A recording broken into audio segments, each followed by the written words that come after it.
Oke, selamat malam semuanya. Ya, ini After edisi 14 Maret 2024.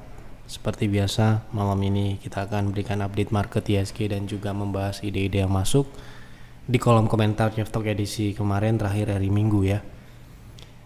Ada sekitar 3 atau 4 saham yang akan kita bahas di After sesuai dengan yang ada di kolom komentar. Jadi, apabila Anda ingin melihat lebih banyak saham dibahas di After selanjutnya, tulis di kolom komentar saham apa dan kenapa saham tersebut Anda pilih untuk dibahas. Baik, untuk menyingkat waktu kita langsung mulai dari ISG. Oke, setelah libur 2 hari ya, minggu ini ISG berhasil naik ke 7.440 tertinggi di 7.450 seperti yang kami sampaikan di Stockholm edisi minggu kemarin, yaitu di tanggal berapa?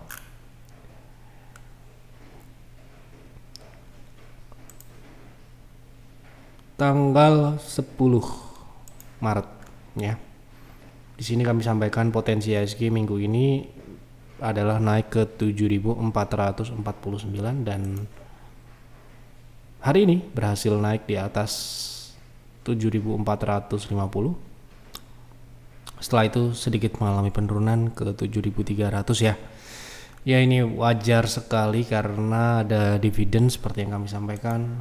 Minggu ini adalah ya bisa dikatakan musim dividen, sudah masuk ke musim dividen di mana banyak ya sebenarnya sejak beberapa minggu terakhir ini ya, tetapi beberapa saham big caps yang terutama banking ya memasuki bulan Maret sampai dengan April ini memang musim-musim dividen gitu ya. Apalagi sekarang menjelang ya sudah masuk bulan puasa gitu ya. Oke, jadi untuk ISG saya rasa masih sama dengan apa yang kami sampaikan di Stockholm gitu ya, belum ada perubahan karena masih sama ya. Dan kita langsung lanjut saja ke pembahasan saham yang pertama. Kelanjutan prediksi BRIS Pak, karena setelah 2.800-an ke atas hari ini mulai turun. Wajar ya, saya rasa kenapa BRIS mentok di 2.800, tadi sempat naik ke 2.960 itu bonus ya. Seperti yang kami sampaikan di forum Yaftalk beberapa minggu yang lalu. Ya, mungkin Anda sudah melihat di Telegram kami, Anda bisa cari BRIS. Ya, kita bahas di edisi Februari akhir ya. Kami sampaikan di situ potensinya adalah ke 2.800 sudah tercapai dan bahkan tadi lebih ya. Silakan Anda tonton. Nah, bagaimana ke depan? Apakah masih akan ke atas 3.000 sampai dengan 4.000 secara teknikal dan juga secara fundamental? Saya rasa BRIS tidak akan sulit untuk ke atas 3.000, apalagi mungkin bisa ke 4.000-an.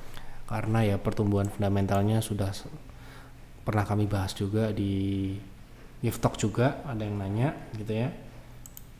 Dan kalau terjadi penurunan di akhir-akhir ini sangatlah wajar karena kenaikan ini sudah sangat signifikan ya. Dan seperti member peers pun sudah mulai ya melakukan take profit sebagian sekitar 25% peers dari total ya, sudah mengalami kenaikan hampir 100%. Setelah kami akumulasi terakhir di bulan November, BRIS sudah naik hampir 100% ya, 90%. Jadi sekarang ini mungkin banyak yang melakukan profit taking di 2.800 karena itu merupakan target yang juga kami pasang di stock picks atau investing plan. Oke, kita coba lihat stock picks peers. Tentunya untuk harga saat ini BRIS sudah tidak layak untuk investasi ya, seperti yang kami sampaikan fundamental bagus, tapi kalau sahamnya sudah naik tentu saja, apalagi kita sudah punya di bawah, kami tidak mau melakukan pom-pom atau mengkeluarkan saham ini bagus karena kami punya posisi di bawah. Justru kami bilang ya ini sudah terlalu tinggi untuk dibeli, seperti ya saham-saham terdahulu ya. Kalau sudah naik tentu saja kita tidak akan bilang saham ini menarik untuk investasi lagi karena ya sudah naik gitu ya.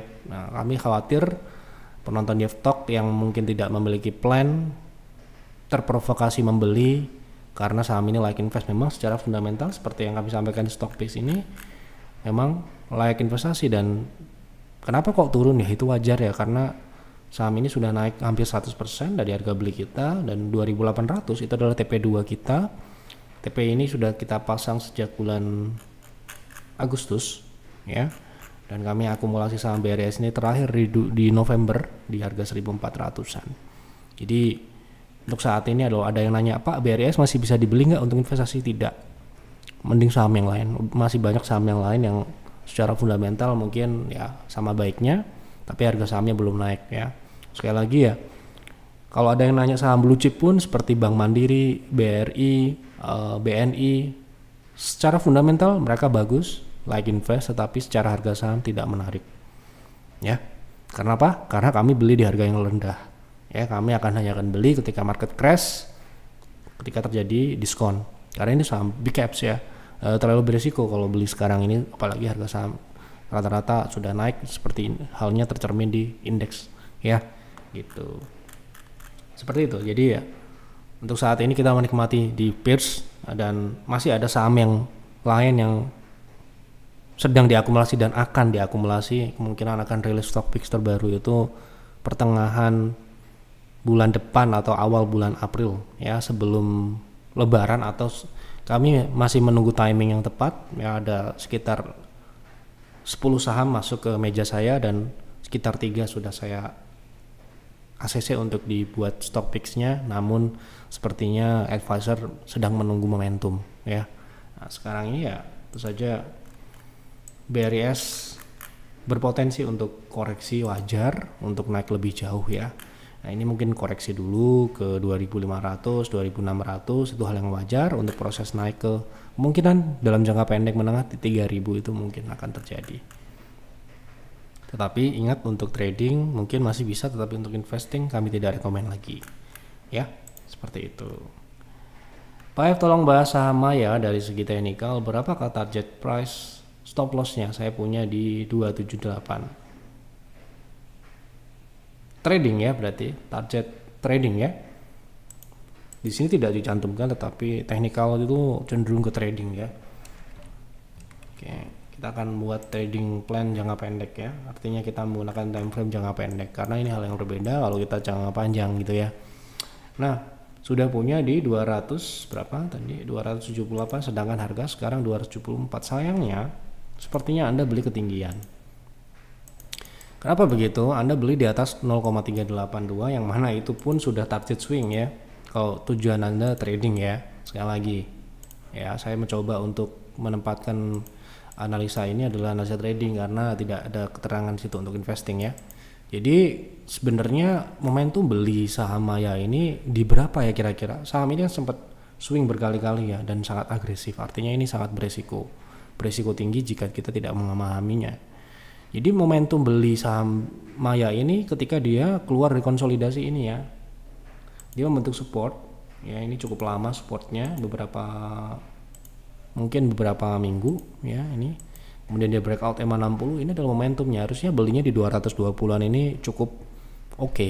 Dengan target di 254 itu bisa dikatakan cukup ideal ya untuk take profit pertama.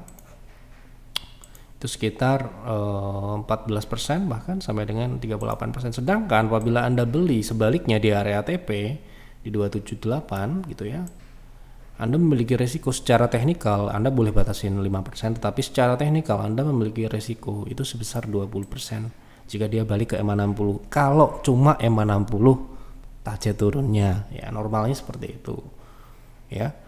Sehingga Anda perlu memproteksi ini tidak sesuai dengan teknikalnya. Apa artinya? Anda harus menyesuaikan profil Anda. Anda nggak mau loss lebih dari 5%, misalkan ya Anda cut secara teknikal pun masih bagus, tapi kalau 5% turunnya ya akan disikat, buang kiri seperti yang kami lakukan juga.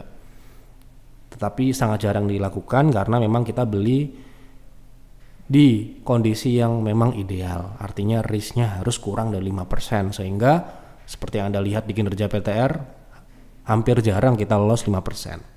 Ya mungkin 0%, 1%, 2%. Kenapa? Karena kami mengambil risiko kurang dari 5%. Kalau Anda beli di sini, targetnya berapa? Targetnya di 0,6 tentu saja. Secara teknikal seperti itu, template saja. Ya. itu sekitar 13% dari harga terakhir, atau sekitar 278 itu sekitar 12%. Itu di 300 ya, 310 sampai dengan 300 ya, 300 di atas 300 sampai dengan 310. Itu secara teknikal. Bisa lebih bisa, tetapi ya sementara ini di situ dulu. Dengan risiko ya itu tadi, kalau dia balik ke 0,3 252 itu 8%, itu saja itu di atas 5%. Kalau dia balik ke MA60 itu 20-an%. Sehingga saran saya ya proteksinya di 4% sesuai dengan aturan PTR, karena kami mengacu pada aturan PTR.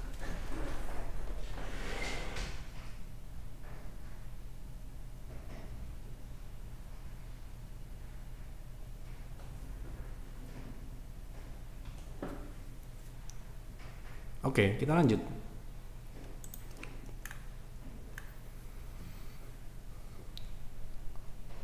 Assalamualaikum Pak Yef, mohon bahas saham SSIA. Kira upside-nya bisa sampai berapa kalau turun? Cut loss di berapa? Proteksi di berapa? Saya punya di 775. Semoga sehat selalu buat Pak Yef dan tim. Terima kasih. Terima kasih doanya. Jadi posisi saat ini punya di 775. Terus upside-nya bisa sampai ke berapa? Tergantung ya. Kita lihat upside jangka pendek atau jangka panjang. Saya rasa ini pertanyaan jangka pendek untuk trading ya. Jadi saya akan jawab SSIA punya di 775, kira-kira potensi naiknya sampai dengan berapa gitu ya. Nah, kita mengacu pada resist yang ini ya. Ini adalah resist yang sudah dilewati, sekarang ini sedang diuji sebagai support. Oke.